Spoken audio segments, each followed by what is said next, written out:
Kit Part 1. Part 1.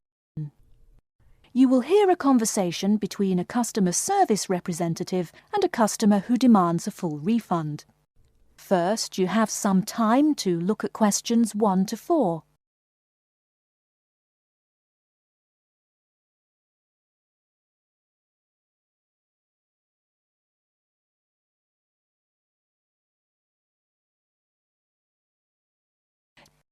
Now we shall begin. You should answer the questions as you listen, because you will not hear the recording a second time. Listen carefully and answer questions 1 to 4. Hello and welcome to Under Pressure Enterprises Customer Service Department. This is Kelly. How may I help you? Yes, I'm calling about one of your rice cookers I just purchased. What seems to be the problem, sir? Seems? There's no seeming about it. The blasted thing shoots hot steam all over the place, that's what. It nearly scalded my hand when I went to open it. Why, it could have killed the cat or something. It could have exploded and killed my wife and me. Sir, please calm down. As long as the steam escapes the cooker, it won't explode. So you're telling me there's no problem? Are you calling me a liar? Sir, no one is calling you a liar. Yes, so I demand a full refund. Under Pressure will be happy to refund your money, sir. Now, I just need some basic information. Okay. Sorry, I do tend to get a little hot under the collar. My wife tells me to slow down. So, what do you need to know? Sir, don't worry. I just need to ask you the model number of the cooker. Where are my glasses? Here. Let's see. It's R242. R242. Okay. And how much did you pay for the product? £89.99. It was on sale, I guess I should tell you. Thank you, that's honest of you. Now, where did you buy the cooker?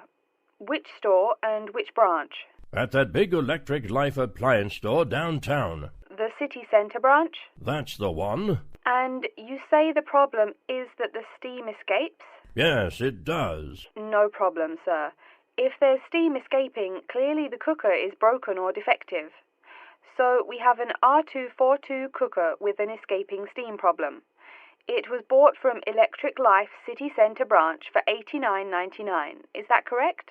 Yes, that is correct. Oh, I nearly forgot. When did you buy the cooker? Just as soon as my wife got the crazy idea she'll live longer if she stops eating good English food, roast beef and mash. No, all she says she wants is rice and vegetables and sauces you'd not soak your feet in. Before you hear the rest of the conversation, you have some time to look at questions 5 to 10.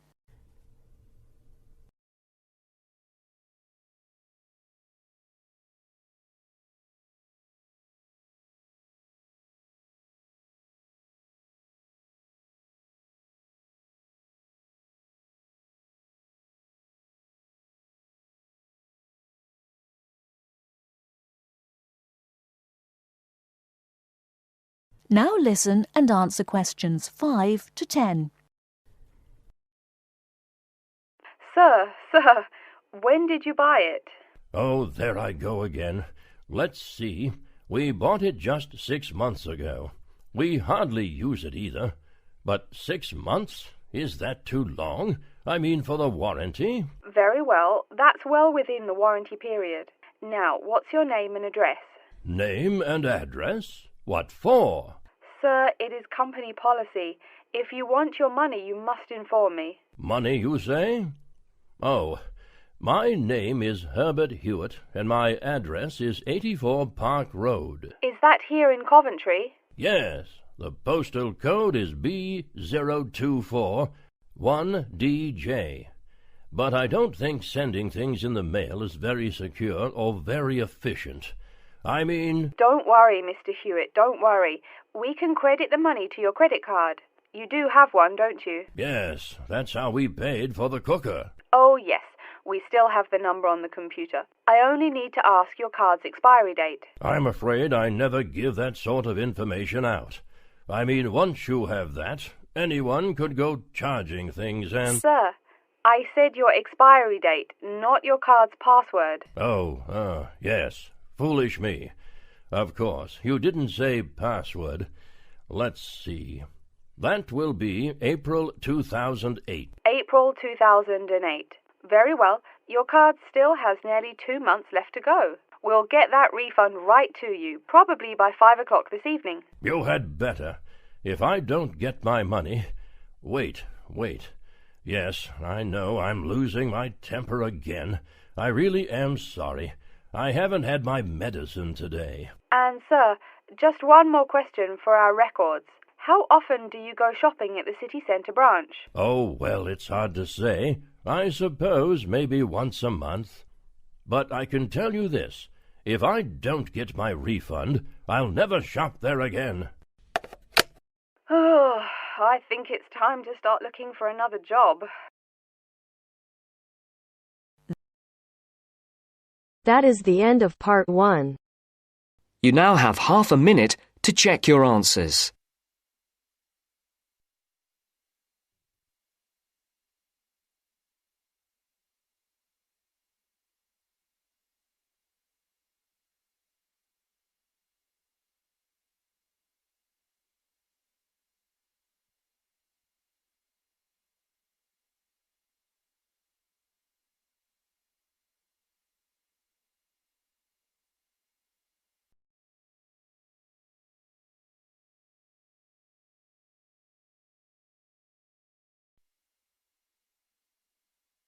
Now turns to part 2.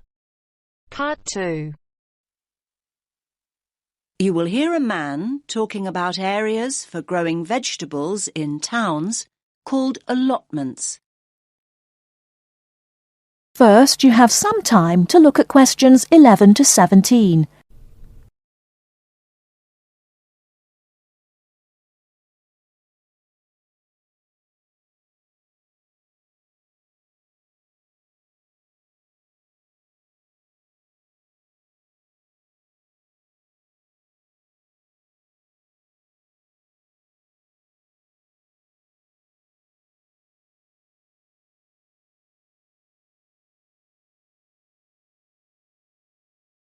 Now, listen carefully and answer questions 11 to 17.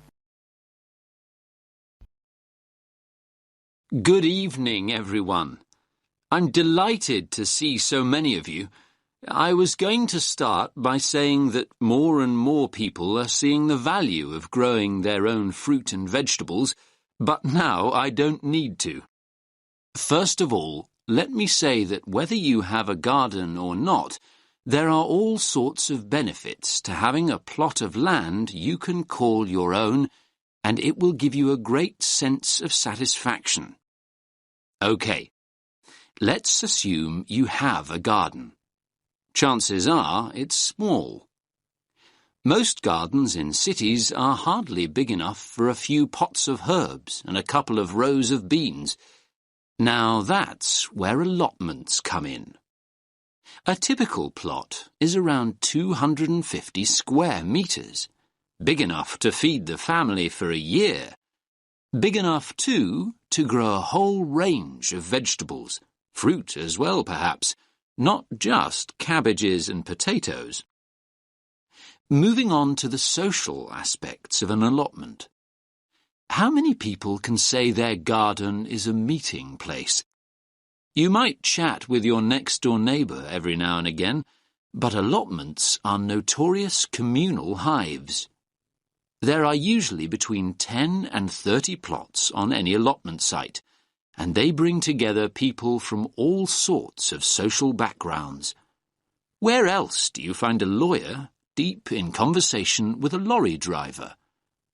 There's often a great sense of camaraderie, with initiatives to involve the wider community, including the less able, the retired, and the unemployed. In urban areas nowadays, people may have a tiny yard or a balcony, but it's not a garden. An allotment is a huge recreational asset for anyone in that situation. First of all, there's the exercise. Renting an allotment costs around £30 a month, That's generally a lot cheaper than joining a gym. Then there's the involvement with nature. Watching seeds grow into mature plants gives so much pleasure and such a sense of achievement. Spending time outside in the fresh air boosts our mental as well as physical well-being. And one more thing. Don't forget allotments are also an enormous benefit to the environment. They provide invaluable green space in our ever more clogged-up towns and cities, making them more sustainable and appealing to live in. These spaces provide a habitat for wild plants, birds, insects, and occasionally bigger animals. What's more, locally grown food doesn't have to be transported long distances, and that helps to reduce road traffic and hence pollution. Now, food. A subject we all like talking about, because the main appeal of an allotment is obviously taking home all the freshly picked vegetables and fruit. So why is Grow Your Own so good? Well, to start with, there's the superior flavour. Food you've grown yourself tastes infinitely better than anything bought in the supermarket because it will be super fresh. Another point in its favour is the range. These days, gardeners are growing an amazing variety of vegetables on their allotments. Finally, there's the bonus of knowing that the produce you've grown is organic. You know that what you're eating wasn't grown on an industrial-scale farm or sprayed with large amounts of pesticides. Now you have some time to look at questions 18 to 20.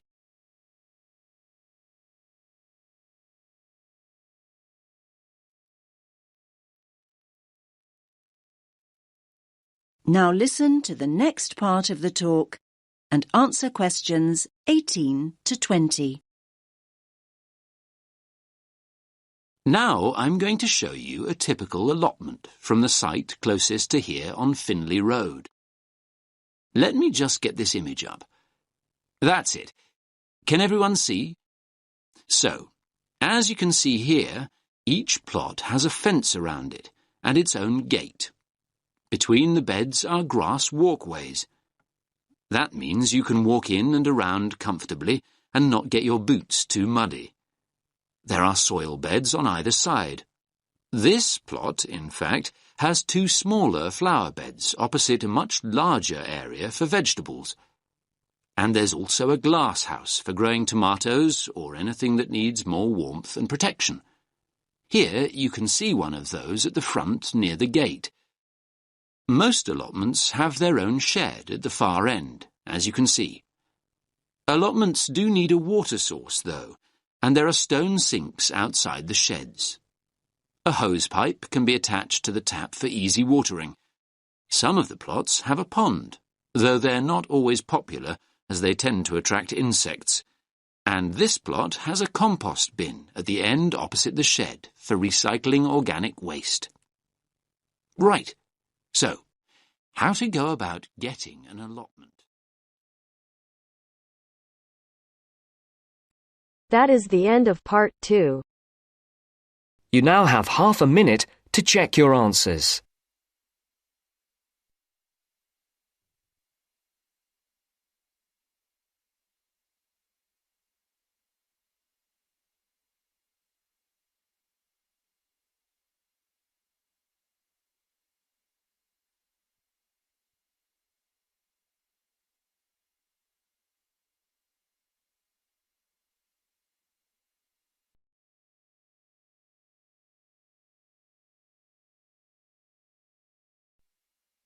Now turns to part 3.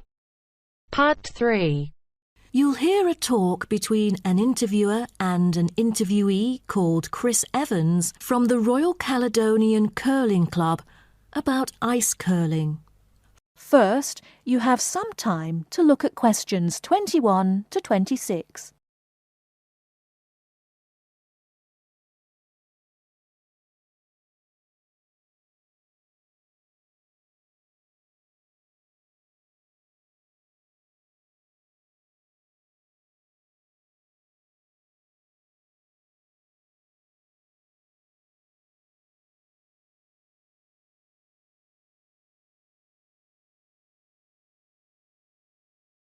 Now listen carefully and answer questions 21 to 26.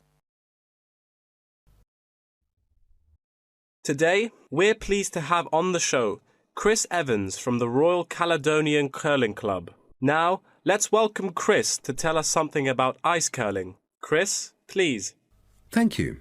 It's my honour to briefly talk about ice curling here to all of you. So let's start with what curling is. Curling is a sport in which players slide stones on an ice rink towards a target area which is segmented into 4 concentric circles. 2 curling teams consist of 4 players, the lead, the second, the third, and finally the skip. The captain of the curling team and its players will throw their stones in the order stated above. Each team has 8 stones.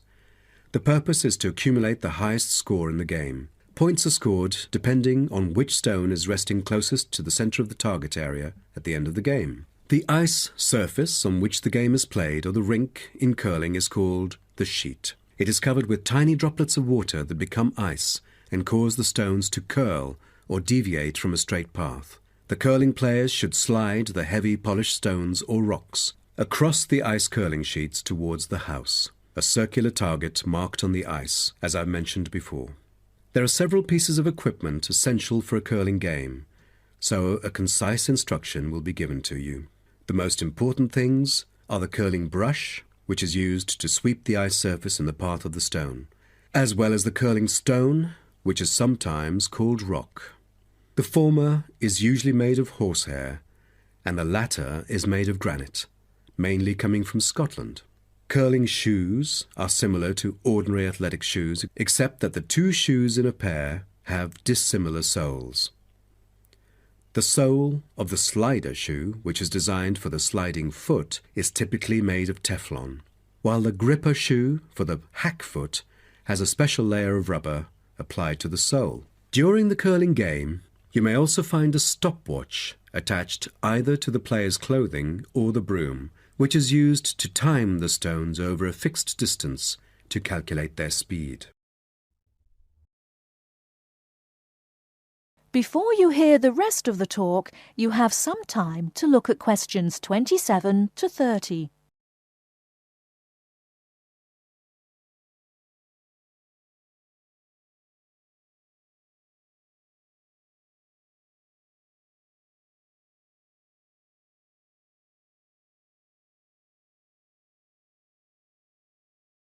Now listen and answer questions 27 to 30. Now, a word about the development of curling clubs. Curling is thought to have been invented in medieval Scotland, and outdoor curling was very popular in Scotland between the 16th and 19th centuries, as the climates provided good ice conditions every winter.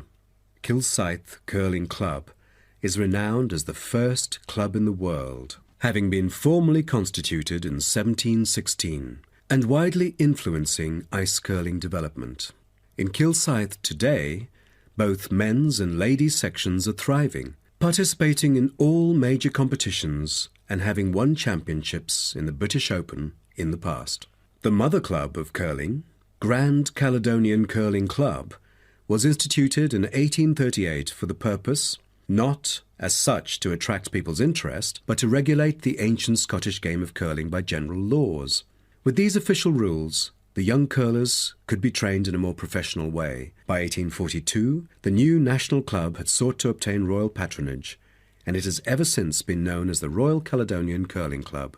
However, many sports, such as athletics and tennis, were frowned upon as being too recreational and not practical enough. So the Crown banned them by law during the 1300s, in the hope that men would instead practice the archery skills that were seen as vital to the country's defence.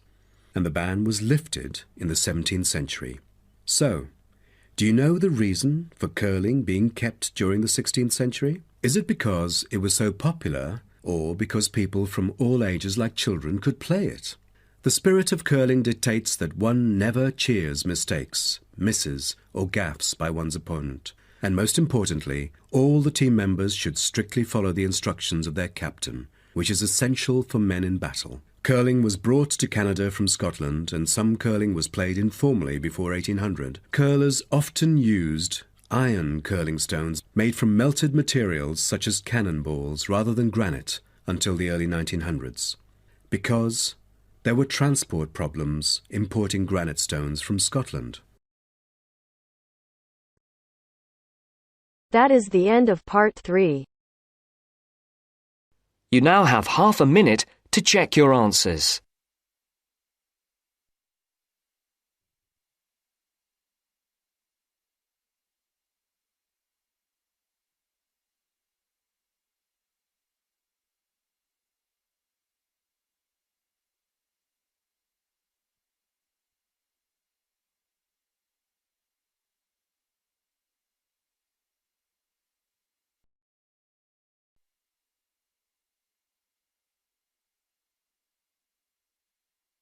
Now turns to part 4. Part 4. You will hear a talk given by a lecturer in the art history department. First, you have some time to look at questions 31 to 40.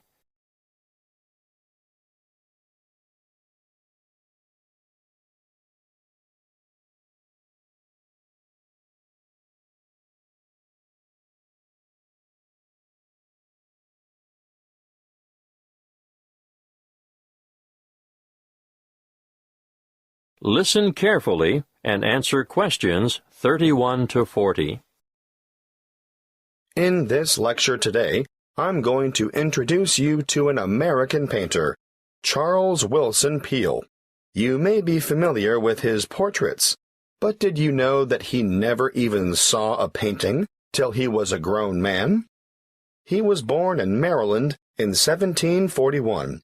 His father died when he was 9, and the family struggled financially for the next few years, and Charles became a saddle-maker's apprentice. One day, he went to Norfolk for supplies, and there he saw paintings for the first time. He thought they were so bad that he felt sure he could do better, so he decided to make painting his career. In 1766, he went to London to study painting with Benjamin West. Whilst there, he painted this portrait in 1768. See Slide 1, Pitt as a Roman senator. Notice how elaborately symbolical this portrait is. The symbolism arises, of course, from Pitt's famous speech to the British Parliament, where he draws an analogy between the ancient Roman Senate's view of a barbaric Britain and the prevailing European view of the time of a barbaric African continent fueling the slavery trade. Perhaps you didn't know that the Romans used Britons as slaves. But I digress. Back to Peale. He returned to America and in 1772 painted the first ever portrait of George Washington. See Slide 2. In 1773, he painted a group portrait of himself, his wife, mother, brothers, sister, his old nurse, and an unidentified baby. Just look at the slide. This painting is simply called The Peale Family. And you can almost feel the exuberance of the family and their warmth towards one another. He enjoyed great success as a portraitist prior to the Revolution, and served with distinction in the Revolution.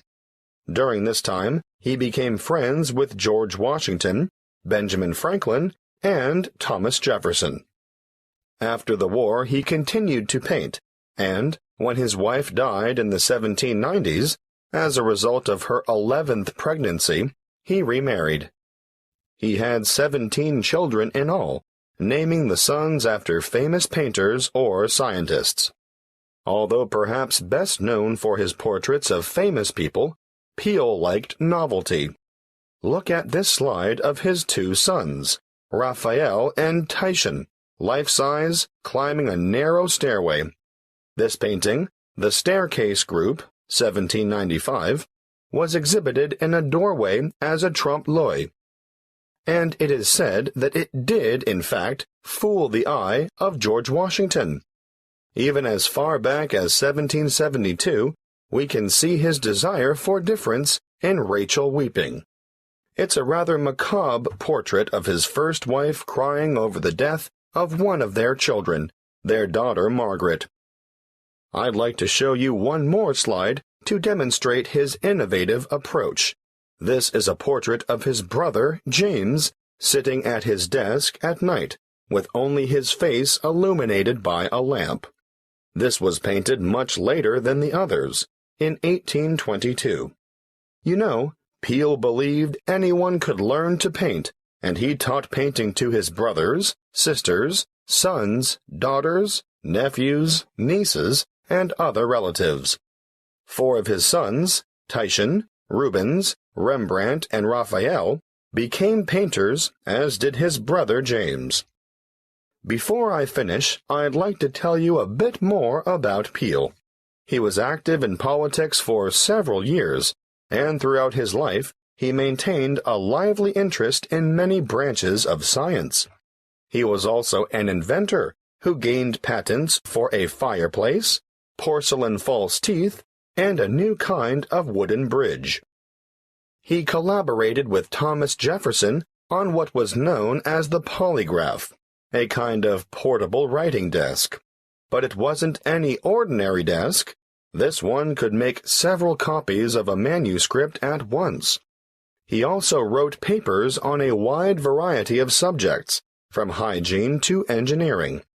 Oh, and he also tried his hand at inventing a fairly primitive but innovative motion picture technique, new types of eyeglasses, and a velocipede, which is a precursor to the bicycle. Now, some of the original velocipedes had pedals and some didn't. You sort of scooted along on them using your feet.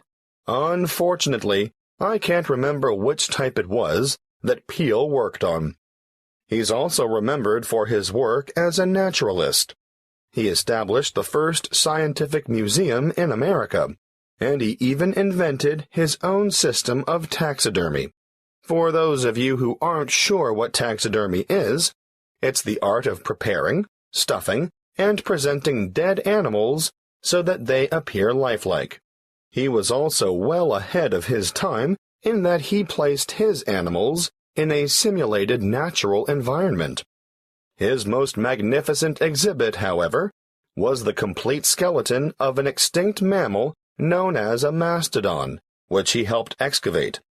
The event was memorialized in his extraordinary painting, The Exhuming of the Mastodon.